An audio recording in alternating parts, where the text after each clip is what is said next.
Today's topic is intimacy anorexia, and it's not something you would hear a sermon on. It's something that I discovered in working with clients for over 35 years. It's insidious, and it really is keeping Christian marriages in pain and causing divorces. And so we want to talk about this.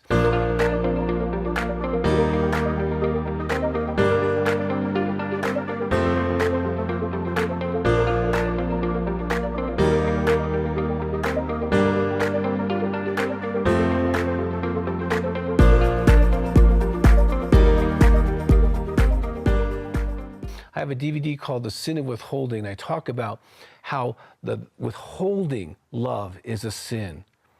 And it really, truly is.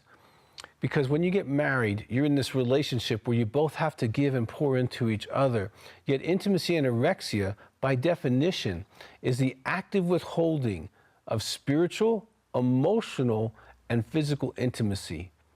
So can you imagine being in a marriage, and you might be in this marriage, where your husband or wife is a prayer leader, an altar worker, a pastor, a deacon, a Sunday school teacher, but they won't pray with you. You've asked them for years, and it just won't happen. They're withholding spiritual intimacy from you.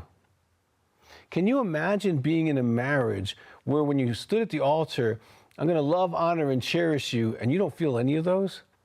You don't get their heart. They're not asking you what you feel today. They're not sharing their feelings with you. They're not sharing their dreams with you. Oh, they're Mr. or Mrs. Positive to everyone else. Everyone at church loves them. Everyone in the neighborhood loves them. But when it comes to you, they're on their phone. They're working on a project. They're fixing the car. They're sitting watching television or being on social media for hours, and they're too tired for you. And this goes on day after day. And you feel emotionally abandoned and neglected, alone. And if you feel married and alone, the rest of this show is going to be for you for sure. But if you've heard your lady friends or guy friends talking about, man, I just feel so alone in my marriage, they might be dealing with what we call intimacy anorexia, which is a sin pattern.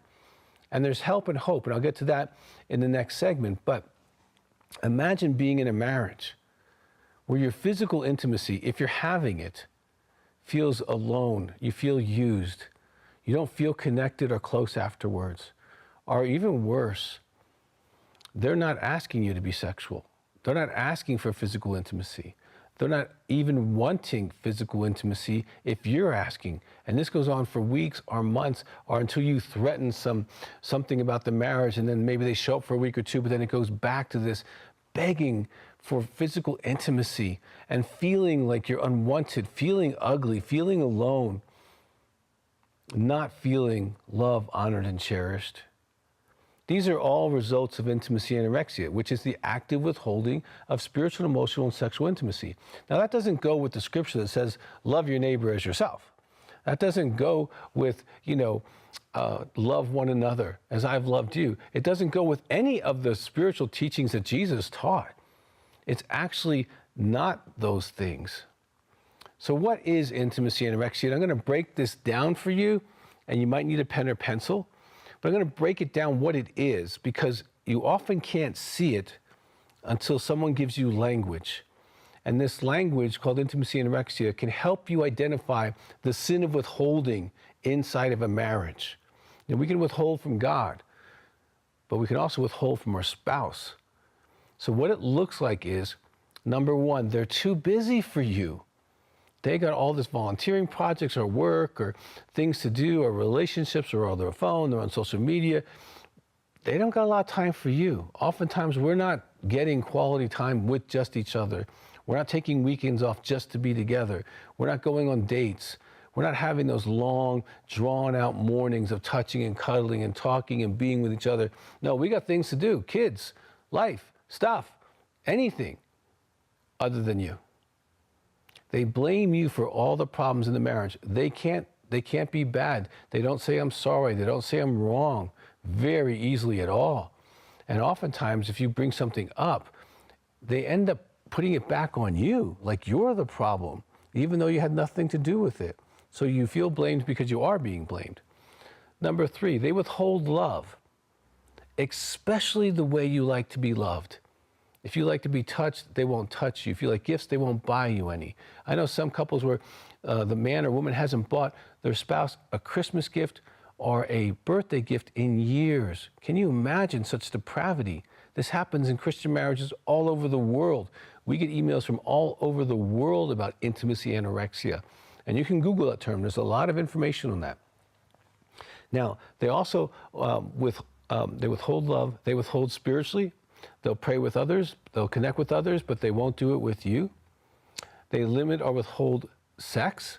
They're not connected in that way if they have it, or it's very rare that they will initiate it, or that they feel like this is important. They make you feel like your normal appetite for physical intimacy is somehow abnormal.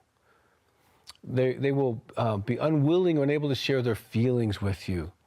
They just can't seem to get to their heart issues of what they're really feeling. So it stays very cognitive and information and data-ish as opposed to heart connection. You're not feeling that you're with them, you're feeling that you're around them. And that's a big difference.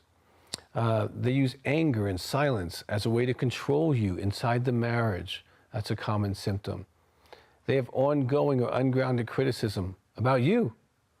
And some of it's not even nearly true, but it's a negative story they keep telling about themselves about how bad you are and how you don't do this or that or whatever, and it constantly goes on. Sometimes they control or shame around money, but that's kind of a small issue. But one characteristic is really important, that is you feel alone. So if you've gone through these characteristics, busy, blame, withholding love, oh, they also withhold praise, yeah. They'll praise you publicly, but they won't necessarily praise you in person, but they withhold that as well. But if you go through these characteristics, busy, blame, withholding love, spiritually, emotionally, the criticism, the anger, the silence, and you find that you've got several of these going on, you're probably in a relationship with someone in a sin pattern called intimacy anorexia. Now, this is your flesh, and we're called to walk by the Spirit. It can be killed. In the next segment, I'm going to talk about a very practical thing that someone can do to start getting better from intimacy anorexia and start healing the trauma. Our research shows, and I'll get to this in the next segment, how when you live with an intimacy anorexic, it's the same damage as them having an affair or being a porn addict. Can you imagine having that pain and being neglected?